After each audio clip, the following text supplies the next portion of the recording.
ভিডিওটি দেখার আগেই অবশ্যই তোমরা জেনে গেছো যে আজকে কোন বিষয়টি নিয়ে এই ভিডিওটি করতেছি।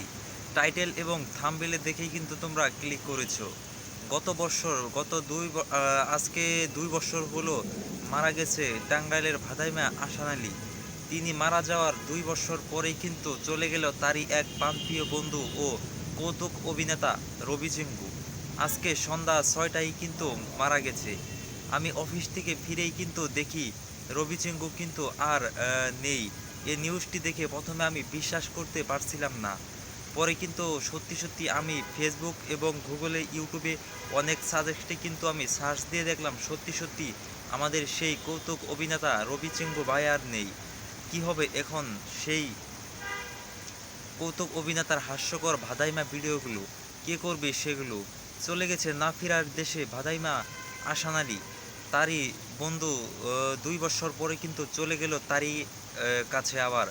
না ফেরার দেশে দুই বন্ধুই চলে গেল। কৌতুক অভিনেতা, এরকম অভিনেতা আমরা আর কখনো খুঁজে পাবো না। বাংলা সিনেমায় যেরকমভাবে চিত্রনায়ক মান্না ভাই এবং যারা সালমান শাহ ছিল তারা কিন্তু চলে যাওয়ার পরে আমরা কিন্তু তার মতো আর কোনো নায়ককে ফিরে পাইনি। তেমনিভাবে কৌতুক অভিনেতা আশান আলী ও রবি চিঙ্কু ভাইয়ের মতো আর কোনো কৌতুক অভিনেতাকে কিন্তু আমরা পাবো না। এখনও আমি বিশ্বাস করতে পারছি না।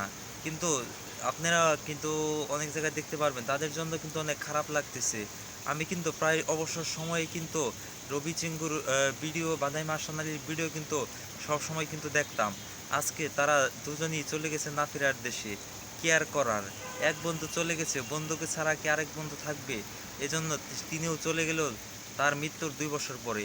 আজকেই হয়েছে আশান আলী আজকের দিনেই, এই দিনেই ঢাকার একটি হসপিটালে কিন্তু মারা গিয়েছিল। আর এই দিনেই কিন্তু 2 বছর পরে একই দিনে কিন্তু তার কাছেই কিন্তু চলে গেল তার বন্ধু রবি চিঙ্কু। সবাই তার জন্য দোয়া করবেন যেন আশান আলী ভাই এবং রবি চিঙ্কু ভাই যেন পরপরে ভালো থাকে, আল্লাহ তাআলা যেন তাদের জান্নাতবাসী করে। আমি করছি। আর সর্বশেষে বিদায় জানাচ্ছি।